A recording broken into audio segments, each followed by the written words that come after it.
Alright, we decided to shuffle some cards around today, get some stuff out that's been sitting dormant for a while, and try to revive our interest and work on some of our stuff.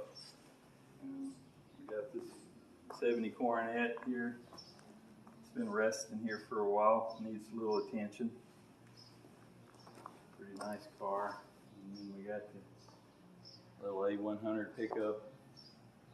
It's going to be our shop truck eventually. Got an unfinished little red Express over there in the corner, and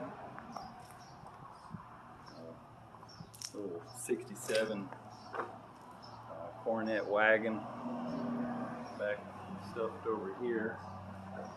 So we're going to get out, put a new gas tank and brakes and stuff on there, and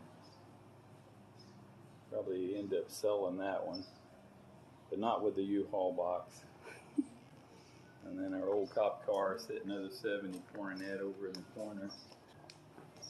It's way down on the list, but it is on the list.